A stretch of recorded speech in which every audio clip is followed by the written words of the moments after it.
Bonjour mes amis, bienvenue à ce rendez-vous hebdomadaire où aujourd'hui, je vous propose de réfléchir ensemble sur la sagesse du courant sacré. Comment avancer sans résistance.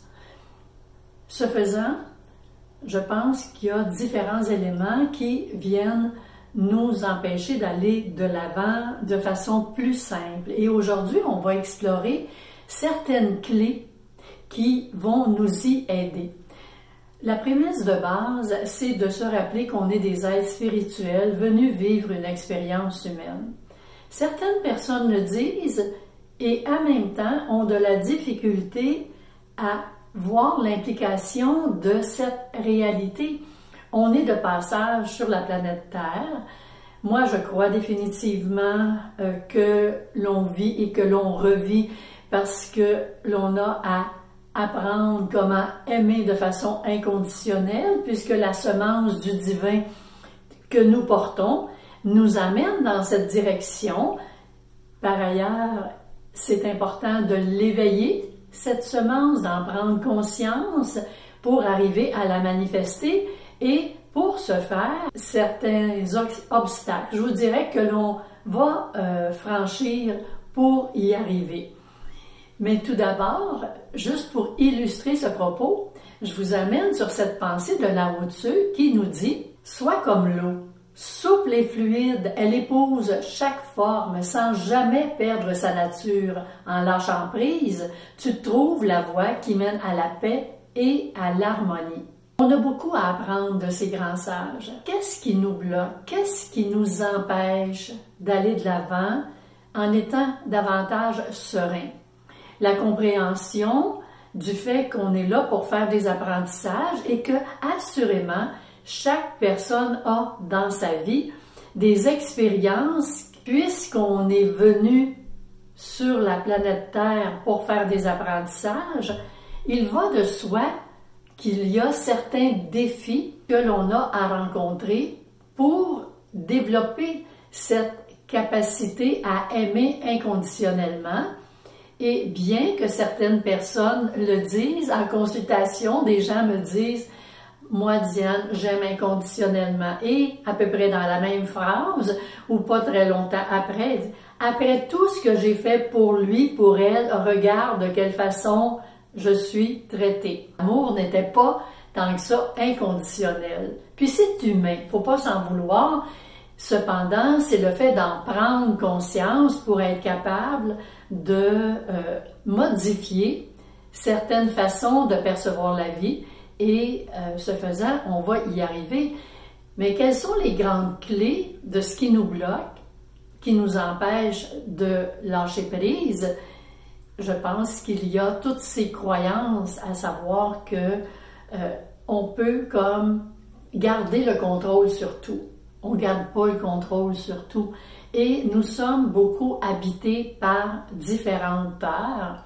Et celles-ci viennent tellement nous accaparer que bien souvent, on va rester prisonnière d'une situation par peur de l'inconnu, par peur d'avancer. Une façon de voir les expériences que l'on traverse, souvent les gens ont peur de mettre fin à cette expérience pour poursuivre leur route et ils se disent, ben puisque je le vis, tu sais, c'est comme si je suis malheureuse, malheureux, mais il faudrait que ça soit jusqu'à la fin parce que c'est ça mon plan de vie. C'est pas ça notre plan de vie. Quand on a des expériences qui sont difficiles, ben la vie nous encourage à comment on peut faire pour aller de l'avant de belle façon.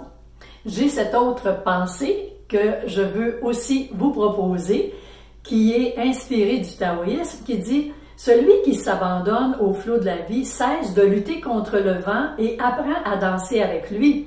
La vraie sagesse est de suivre le courant, non de le contrôler. » Eh bien oui, chaque expérience nous amène vers l'apprentissage de certaines leçons. Et pour y arriver, parfois, il va falloir prendre notre courage à deux mains, regarder qu'est-ce qui nous empêche de dire non à cette expérience et à s'aimer suffisamment pour respecter et honorer la vie qui nous habite. Il y a des personnes qui vont accepter de rester dans des cages dorées parce que c'est une cage dorée et à quelque part, les personnes sont atterries là et c'est bien correct, mais le quotidien n'est pas un quotidien qui permet à la personne d'évoluer et d'aller de l'avant. Chacun peut, en étant à l'écoute de ce qui se passe à l'intérieur, et pour ce faire, ça prend des temps d'arrêt. Saisir, qu'est-ce que notre cœur nous dit? On est inspiré, il y a à l'intérieur de soi un mouvement, il y a des paroles. Moi, souvent, je vais dire, puis c'est vrai, ça parle en dedans, avec le mental qui n'arrête pas de bousculer toutes sortes d'idées à l'intérieur de nous. Mais qu'est-ce que notre cœur a envie de nous dire?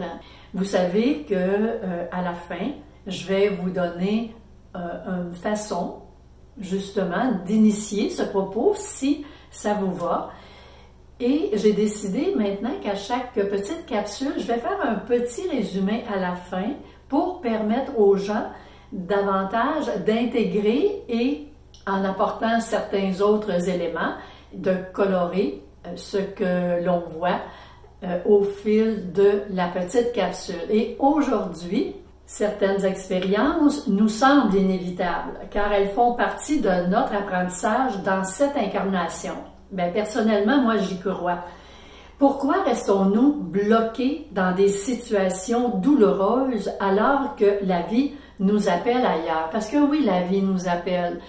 La vie nous demande de prendre soin de nous aimer suffisamment pour se permettre d'avoir un contexte pour évoluer. Et rappelons-nous que nous sommes les uns pour les autres des exemples. Dans une famille où tu as un parent qui a enduré, évidemment, les enfants, s'il y en a plus qu'un, il y en a un des enfants qui peut suivre le modèle de ce parent et l'autre enfant qui n'endurera rien parce qu'il a trop souffert de la dite situation. Et souvent, les gens disent, on n'a pas le choix. C'est comme ça, des traces à n'en pas douter. Peur de l'inconnu, peur de perdre le contrôle, de ne pas être aimé ou de souffrir, ce sont quelques aspects qui font que les gens restent dans des situations qui sont douloureuses. Les croyances limitantes, effectivement, si on ne les remet pas en question, et pour ce faire, il faut s'arrêter et les entendre. Qu'est-ce qui m'amène à dire oui, je reste là-dedans, dans cette situation ou non? Qu'est-ce qui, à l'intérieur de moi, parce que les croyances, c'est comme, ça nous dirige, mais bien souvent de façon très, très inconsciente. Elles façonnent, ces fameuses croyances limitantes, notre perception de la réalité et nous enferment parfois dans des schémas qui sont répétitifs, justement, quand l'on vit et revit le même genre de situation. D'après moi, il y a un petit clignotant jaune qui nous amène à réfléchir et à savoir qu'est-ce que je pourrais faire de différent puisque je suis encore aux prises avec cette situation. Quelques clés pour avancer sans résistance. On parle de lâcher prise. Lâcher prise, c'est faire la différence entre abandonner et s'abandonner. S'abandonner, ça serait de ne pas mettre en place certains outils pour aller vers le changement et simplement subir la situation. Et abandonner, quand on a mis en place tout le mouvement pour aller vers le changement, on va composer avec le temps aussi.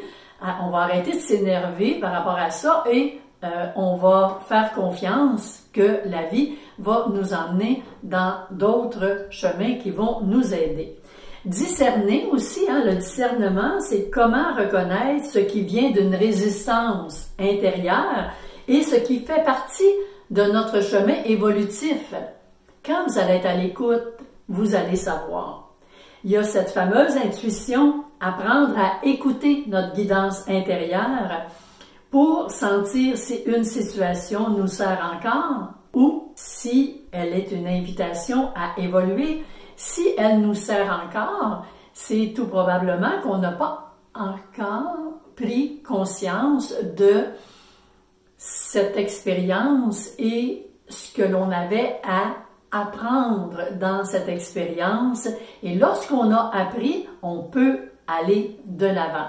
Et c'est ce qui va nous aider à vivre sans résistance et ce faisant, d'avoir un quotidien qui soit heureux, chaleureux, invitant et où on reste ouvert au lieu d'être tout le temps aux aguets à savoir mais qu'est-ce qui m'attend au bout de la journée ou qu'est-ce qui m'attend au bout de la route parce que les gens développent de l'anxiété. Il y a plein de façons d'aller de l'avant et vous allez trouver la vôtre. Faites-vous confiance à partir du moment où vous faites des réflexions, vous faites des méditations, vous prenez le temps d'écouter ce qu'il y a à l'intérieur et tout ça va vous aider. Il y avait cette réflexion que je veux vous partager avant de vous donner la petite proposition de travail. Ça va comme suit. La vie, c'est où elle nous mène. Notre rôle est d'écouter, d'apprendre et d'oser nous laisser porter par ce courant sacré. Alors, mes amis, on peut aller de l'avant, se laisser aller dans ce courant sacré et je pense que ce faisant, on va avancer sans résistance et ça va nous amener un quotidien qui soit meilleur et tout ce qui s'ensuit.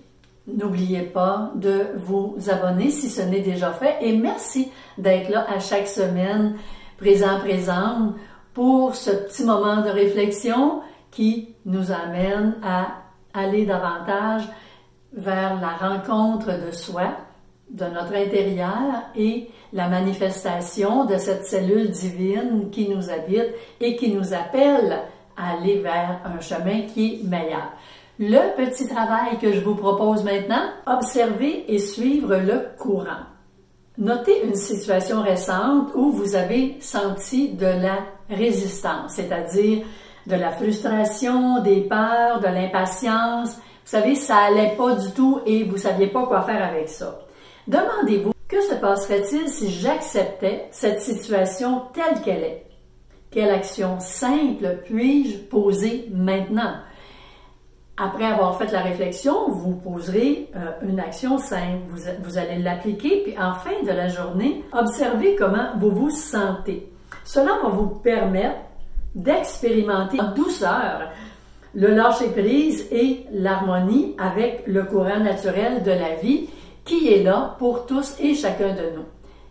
Et là-dessus, sur ces paroles d'harmonie que je nous souhaite, à tous et chacun, je vous dis à la semaine prochaine. Bye bye les amis!